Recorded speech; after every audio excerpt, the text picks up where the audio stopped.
Hello everyone, welcome to deserving India. दोस्तों अभी बीते दिनों 3 और 4 मई को इंडिया के अंदर में आर्किटेक्ट फोरम 2025 का आयोजन हुआ, जिसमें हमारे जो एक्सटर्नल अफेयर्स मिनिस्टर हैं एस जयशंकर साहब, इन्होंने लगभग पूरी दुनिया को बेसिकली यूरोप को और अमेरिका को बहुत ही खरी खरी शब्दों में बहुत ही आलोचनात्मक स्टाइल में, जो इनका बेसिकल स्टाइल रहा है, जो इन्होंने यूक्रेन रशिया वॉर में भी यूरोप को उनका आईना दिखाया था उनके यहाँ पर जाकर ही।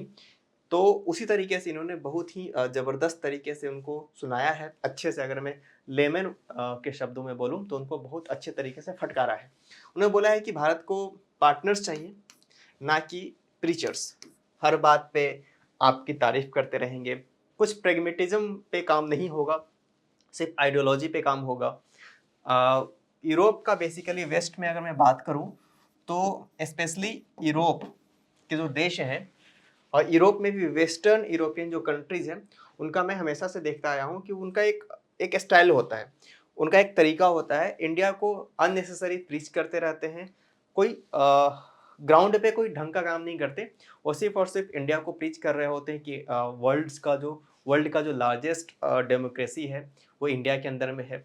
दुनिया का सबसे पुराना सिविलाइजेशन जो है इंडिया के अंदर में है। इंडिया के लोग कितने टॉलरेंट हैं, इंडिया के लोग कितने हार्ड वर्कर हैं, इंडिया के लोग कितने ज़्यादा मतलब स्मार्ट हैं। यूरोप की जितनी बड़ी बड़ी कंपनी है उसके सीईओ हैं इंडियंस। इसी के साथ साथ डॉक्टर्स, इंजीनियर्स, साइंटिस्ट, उनके जितने भी स्पेस एजेंसीज हैं, वहाँ पे जो टॉप लेवल के जो लोग हैं वो इंडियंस हैं। इस चीज़ को सिर्फ और सिर्फ, जिसको बोलते हैं ना पुचकारना, एक छोटे बच्चे को पुचकार दिया और कुछ ठोस काम नहीं करते। तो अगर देखा जाए तो France France is the only country in western Europe जो कि इंडिया के लिए कुछ ठोस काम करता है। चाहे वो यूएन में भारत की पक्ष को उठाना हो, भारत के पक्ष को समर्थन देना हो, वो सारा काम चलता है उसका। कुछ हद तक रशिया भी, हालांकि रशिया वेस्टर्न यूरोप का पार्ट नहीं है, लेकिन अगर मैं यूरोपियन कंट्री की बात करूँ तो रशिया भी कुछ हद तक भारत को सपोर्ट करता है। लेकिन मैं सिर्फ वेस्टर्न यूरोपियन कंट्रीज की बात करूँ तो only France is the only country जो कि भारत के स्टांस को सपोर्ट करता है। अदरवाइज कोई भी देश नहीं है जो कि कुछ ठोस, कुछ सब्सटेंशियल भारत के लिए करे। ये सिर्फ और सिर्फ बातें करते हैं। इसी चीज़ को एस जयशंकर ने उठाया है। जो आर्किटेक्ट फोरम हुआ था 2025 में उसको, उसमें इन्होंने ये बात को बोला है कि हमें प्रीचर्स नहीं चाहिए, सो प्लीज़ हमें हमारी तारीफ करना बंद करो, हमारे लिए कुछ ढंग का काम करो। ये मौका भी अच्छा था, मौका इसलिए भी अच्छा था कि अभी के जियो पॉलिटिक्स में एक थोड़ा सा उठापटक देखने को मिल रहा है।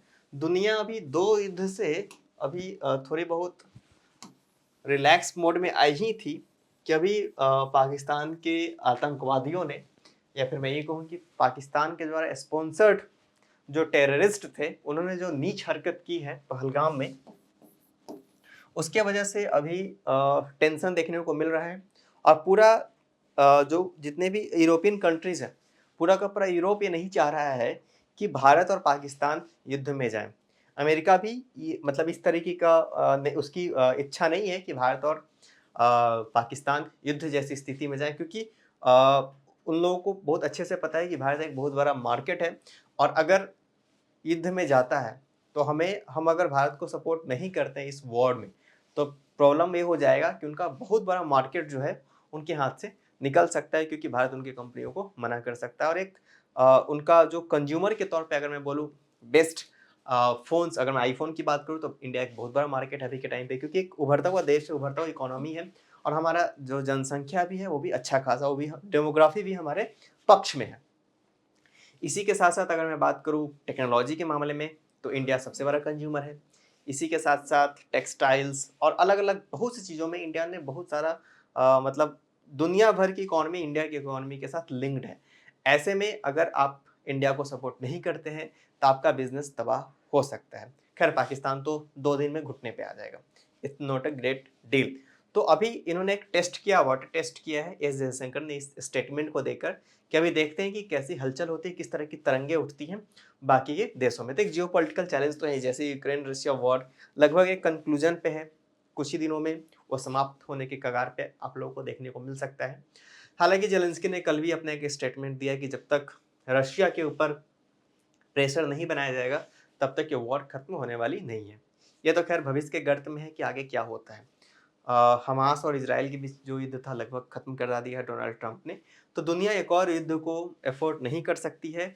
तो हो सकता है कि बाकी के देश अमेरिका पे प्रेशर बनाए और बोले कि भाई सॉरी माफ कीजिएगा, बाकी के देश पाकिस्तान पे प्रेशर बनाए और बोले कि भाई इन आतंकवादियों को भारत को सौंप दो, जो जिन्होंने इस तरह का नीच और कैराना हरकत किया है। कहाँ पे? पहलगाम में।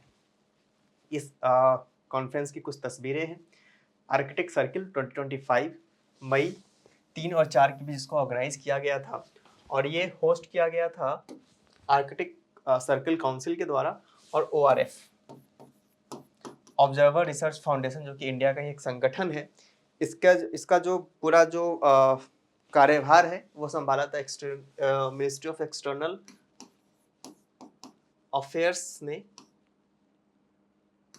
MEA और earth science, ministry of earth science के द्वारा इस पूरे आयोजन को ऑर्गेनाइज किया गया था। देखिए Arctic Circle 2025 took place on May 3 and 4 2025, जो कि ये हॉट टॉपिक बना हुआ है, यहाँ से क्वेश्चंस पूछे जा सकते हैं। हालांकि यूपीएससी के 2025 के एग्जाम में यहाँ से प्रश्न पूछने की संभावना काफ़ी ज़्यादा कम है। कहाँ पे हुआ है? न्यू दिल्ली में। यह लैंडमार्क इवेंट हुआ था, इसको को होस्ट किया गया था आर्कटिक सर्कल के द्वारा और ऑब्जर्वर रिसर्च फाउंडेशन ORF। आप लोगों ने इस वेबसाइट को कभी न कभी जरूर रेफर किया होगा अपने प्रिपरेशन के दौरान। India's ministry of external affairs ने इसको इनके साथ कोलैबोरेट किया था, मिनिस्ट्री ऑफ अर्थ साइंसेस ने भी।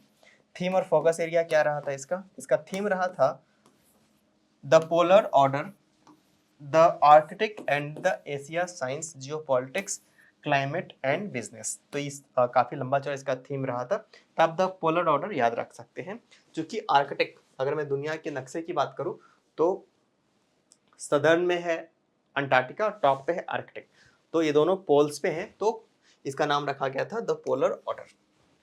आगे बढ़ते हैं। इंडिया का स्टैंड क्या रहा है रशिया यूक्रेन कॉन्फ्लिक्ट को लेकर? तो न्यूट्रल जरूर रहा है लेकिन रियलिस्टिक रहा है। अपने इंटरेस्ट को बहुत ही अच्छे तरीके से इंडिया ने सर्व किया है। इंडिया ने बहुत ही केयरफुल होकर नॉट टू प्रिस्क्राइब सॉल्यूशंस और take sides, showing the consistent Russia realism. तो देखिए किसी का साइड नहीं लिया इंडिया ने और किसी का मतलब मैं बोलूँ किसी की आलोचना भी नहीं करी, किसी का विरोध भी नहीं किया।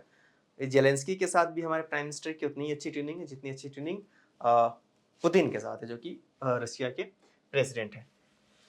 क्रिटिसिज्म ऑफ द वेस्ट हमेशा इन्होंने वेस्ट को क्रिटिसाइज किया है पास्ट एफर्ट के लिए to resolve the conflict without involving Russia, calling it unrealistic. देखिए पूरा का पूरा वेस्टर्न, मैं इसमें ज़्यादा से ज़्यादा बोलूँगा वेस्टर्न मीडिया को, उन्होंने इस कन्फ्लिक्ट का रेजोल्यूशन कैसे निकाला है ये अपने आप में काफ़ी ज़्यादा हास्यास्पद है। अब देखिए कि बिना रसिया को इन्वॉल्व किए ये बोलते हैं कि हम इसका सोल्यूशन निकाल लेंगे। ये तो अमेरिका तो चलो रसिया से बात करने के लिए भी तैयार है, लेकिन वेस्टर्न जो यूरोपियन कंट्रीज हैं वो रसिया को से बात भी नहीं करना चाहता, सिर्फ वो जेलेंस्की को लेकर इधर उधर घूमते रहते हैं और जेलेंस्की भी इधर उधर घूम रहे होते हैं। वहाँ से सोल्यूशन तो निकलना नहीं, जब तक दोनों पार्टी एग्री नहीं होगी किसी मुद्दे पे कैसे सोल्यूशन निकल सकते हैं। इंडिया और रसिया के बीच काफ़ी अच्छा टाई है, स्ट्रेटजिक हमारा टाई रहा है। Russia especially resources provider and consumer, तो भारत के लिए बहुत सी रिसोर्सेज प्रोवाइड करता है रसिया। हम गैसेज लेते हैं उससे, हम वेपन्स खरीदते हैं, हमारा स्ट्रेटजिक अलाइनमेंट है रसिया के साथ। इसी के साथ साथ अब बात करेंगे बाइपोलर ऑर्डर की। अभी तो यूनिपोलर काइंड ऑफ चल रहा है, चाइना उस हेजोमनी को अचीव करने की पूरी कोशिश कर रहा है लेकिन वो अचीव नहीं कर पा रहा है।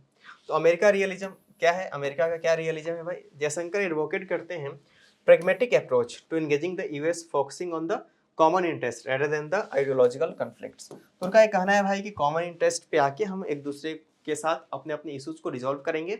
इसी के साथ साथ इस मौके पे जो हेनरी किसिंजर हैं, अमेरिका के एक डिप्लोमेट रहे हैं, उनका एक लाइन है कि इंडिया हैज़ नॉट माफ कीजिएगा, America has not permanent friend और परमानेंट एनिमी, ओनली इंटरेस्ट। मतलब कि जियो पॉलिटिक्स में आपके लिए कोई परमानेंट दोस्त और परमानेंट दुश्मन नहीं हो सकता है, सिर्फ और सिर्फ इंटरेस्ट मैटर करता है। तो अमेरिका की वो पॉलिसी रही है। की कोड क्या रहा था इस डिस्कशन का? When we look out at the world we look for a partners. जब हम दुनिया को देखते हैं तो हमें पार्टनर्स चाहिए। We do not look for preachers, particularly preachers who do not practice at home and preach abroad. इनका ये कहना है एस जयशंकर साहब का कि आप सिर्फ और सिर्फ अपने घर पे इसको आप प्रैक्टिस करते हैं, लेकिन आप एब्रोड में इसको इम्प्लीमेंट नहीं करते हैं। तो बहुत ही कटु आलोचना की गई है एस जयशंकर के द्वारा। इंडिया यूएस रिलेशन क्या है? अमेरिका का रियलिज्म है, जो कि मैंने आपको पहले ही इसको डिस्कस किया। और अब देखिए उन्होंने क्या कहा, India six partners not preachers. Message to the West, West को उन्होंने मैसेज किया। Jaishankar emphasized that India wants equal partnership, not normal lectures, particularly from countries that fail to follow their own advice। तो इन्होंने जो आलोचना करी थी वेस्टर्न मीडिया ने बेसिकली इंडिया की, कि आप रसिया से गैस ले रहे हो, चीज़ें वहाँ से खरीद रहे हो, तो आप वॉर को फंड कर रहे हो। तो उन्होंने पलट के जवाब दिया था कि पहले अपने गिरेबान में झांक लो।